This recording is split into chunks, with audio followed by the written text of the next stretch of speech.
Kim Pao, kasal na. Cebu o Baguio? Saan gaganapin ang wedding of the year? Usap-usapan ngayon kung sa Cebu ba o sa Baguio gaganapin ang inaabangang kasal ng Kim Pao. Ayon kay Ate Twinkle, pinag-iisipan na ito ng couple sa hometown ba ni Chinita Princess o sa lugar ni Paolo. Alamin ang buong detalye at kung bakit nagkakagulo ang fans sa balitang ito, ang buong kwento. Ang mainit na usapin tungkol sa kasalang Cebu o Baguio at ang singsing na nagpapatunay sa mundo ng Philippine showbiz. Wala nang mas mainit pa o mas iinit pa sa balitang nagpapakiling yon sa milyon-milyong tagahanga. Ang napapabalitang kasal ni Kim Chiu at Paolo Avellino o mas kilala sa tawag na Kim Pao. Mula sa mga teleserye hanggang sa totoong buhay, tila hindi na mapigilan ang pag-usbong ng kanilang kwento ng pag-ibig. Kamakailan lamang isang bagong revelasyon mula kay Ate Twinkle ang nagpagulo sa positibong paraan sa social media at naglagay sa fandom sa isang malaking pagdiriwang. Ang tanong ng bayan, saan nga ba gaganapin ang wedding of the century? Sa makasaysayang Cebu o sa malamig na hangin ng Baguio?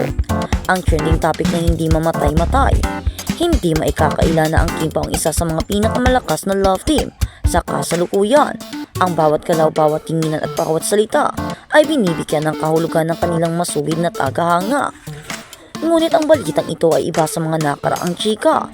Ayon sa ulat, number 1 trending topic na naman ang usaping kasalan. Hindi ito basta haka-haka lamang para sa mga fans. Ito ay tila isang kumpirmasyon ng kanilang matagal ng ipinagdarasal. Ang sentro ng diskusyon ay ang lokasyon ng kasal. Dalawang lugar ang mahigpit na pinagpipilian at pinag-uusapan, Cebu at Baguio. Ang Cebu na kilala bilang Queen of City of the South ay ang hometown ni Kim Chiu. Dito lumaki ang Chinita Princess at natural lamang na isipin ng marami na masaksihan ang kanyang pag-iisang dibdib sa lugar kung saan siya nagsimula. Ang Cebu ay simbolo ng kanilang pinagmulan ng kanyang pamilya at ang kanyang pagiging Bisaya na labis niyang ipinagmamalaki. Sa kabilang banda nandoon ang Baguio, ang tinaguriang summer capital of the Philippines. Ito naman ay kilalang lugar na malapit sa puso ni Paolo Avellino. Ang Baguio ay nagbibigay ng romantic at intimate na vibe, bagay na bagay para sa isang pribado at solemn na seremonya. Ang lamig ng hangin, ang mga pine trees, at ang tahimik na kapaligiran ay tila perfectong backdrop. Ang debating Cebu o Baguio ay hindi lamang tungkol sa logistics. Ito ay tungkol sa pagsasama ng dalawang mundo. Ang mundo ni Kim na puno ng sigla at init ng Cebu, at ang mundo ni Paolo na puno ng lalim at katahimikan ng Baguio. Dahil sa Baguio naman lumaki at ipinanganak si Paolo, habang si Kim Chiu ay sa Cebu. Saan man ito matuloy, sigurado ang mga fans na magiging engrande at puno ito ng pagmamahal. Ang misteryo ng singsing. Kung ang lokasyon ay nagdulot ng debate, ang issue naman ng singsing ay nagdulot ng wild celebration. Sa video report nabanggit na may mga nakabatsin umano ng isang singsing sa kamay ni Paolo sa panahon ng high definition cameras at social media investigators. Walang detalye ang nakalusot sa mata ng mga fans. Ang simpleng pagsuot ng mga singsing ay binibigyan ng malalim na kahulugan para sa mga Kim Pao fans. Hindi ito basta accessories lamang. Ito ay tinuturing nilang resibo, ang simbolo ng commitment kung totoo ang hinala ng marami na ito ay isang wedding ring o engagement ring. Ito ang pinakamatibay na sinyalis na ang real ay nagiging real. Bakit nga ba pikil ang singsing kay Paolo? Kilala si Paolo bilang isang aktor na pribado sa kanyang personal na buhay. Hindi siya mahilig ng mga pampam na gimmick. Kaya naman kapag siya ay nagsuot ng isang bagay na makahulugan, alam na natin na may bigat ito. Ang paglantad umano ay tila isang silent statement, isang paraan ng pagsasabi na siya ay taken na at masaya sa kanyang estadong yun. Ito ay nagbibigay ng kilig na hindi kayang pantayan na nga namang script sa pelikula. Bakit nyo kami pinapakialaman? Giyera ng mga fans at bashers. Hindi kumpleto ang kwento ng kasikatan kung walang kontrabida kasabay ng pagdiriwang ng mga fans ay ang paglabas ng mga haters at bashers. Ayon sa ulat, maraming negatibong komento ang naglipa na kay show. Promo lang yan o fan service lang. May mga nagsasabing masyadong assuming ang mga fans at gumagawa lang ng sariling kwento. Ngunit ang Kim Pao fandom ay hindi nagpatinag. Sa katunayan, mas lalo silang tumapang. Ang tanong nila sa mga bashers, ano ba ang problema ninyo kung masaya kami? May punto ang mga fans. Bakit nga ba kailangang basagin ang trip ng iba? Kung nakakita sila ng singsing at naniniwala sila para kay Kim, iyon wala na silang pakialam doon. Ang kasiyahan ng fandom ay nakabase sa pagmamahal nila sa kanilang idolo.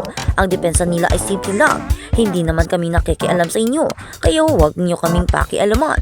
Ang mga negatibong komento ay tila gasolina pa nga na lalong nagpapaalab sa suporta ng mga fans. Sabi nga sa video, sorry to say, tuloy na walang makakapigil pa. Sa mga bashers dyan, tumahimik na kayo at umalis na. Sumama na kayo sa inyong idolo na pakialamera. Katulad ninyo, mana-mana kayo. Ipinakita nito ang resilience ng fandom. Kahit anong iba to sa kanila, pintasan man ang relasyon, question man ang singsing, o intrigahin man ang lokasyon ng kasal, nananatiling buo ang loob ng taga-suporta. Para sa kanila, ang bawat pambabatikos ay sinyalis lang na relevant at sikat ang kanilang mga idolo. Ang mga bashers ay inakasandi na gumagawa ng eksenang may masabi lang. Tila hindi matanggap ng iba na masaya ang Kim Pao. Marahil inggit o marahil ay sadyang ayaw lang nilang makita nagtatagumpay ang iba. Pero sa huli, ang opinyon ng mga bashers ang ingay lamang. Ang katotohanan ay nasa mga ngiti ni Kim at Paolo at sa suporta ng milyon-milyong nagmamahal sa kanila. Ang mensahe ng pag-ibig, tuloy na. Sa gitna ng ingay ng social media ang debate sa pagitan ng Cebu at Baguio at ng investigasyon, isa lang ang malinaw na mensahe, ang pagmamahalan ay nananaig. Ang ulat ni Ate Twinkle ang nagbigay ng pag-asa. Ang terminong tuloy na tuloy, ang musika sa pandinig ng mga fans. Ibig sabihin nito, anuman ang mangyayari, anuman ang sasabihin ng iba, may patutunguhan ang tambalang Kim Pao. Hindi ito panandali ang kilig lamang. Ito ay may potensyal na maging forever. Ang pag-iisip kung sa Cebu o Baguio ang kasal ay isang happy problem. Kahit saan pa man yan ganapin, ang mahalaga ay ang pagsasama ng 2 taong nagmamahalan. Kung sa Cebu magiging isang masiglang fiesta ang pag-ibig, kung sa Baguio magiging isang taimtim na pangako sa ilalim ng mga bituin, o baka naman pareho, wala namang imposible sa mundo. Sa huli, ang kwento ng Kim Pao ay kwento rin ng kanilang mga fans. Ang paghihintay, ang pag-aabang, ang pagtatanggol sa kanilang laban sa mga bashers, lahat ng ito ay bahagi ng journey.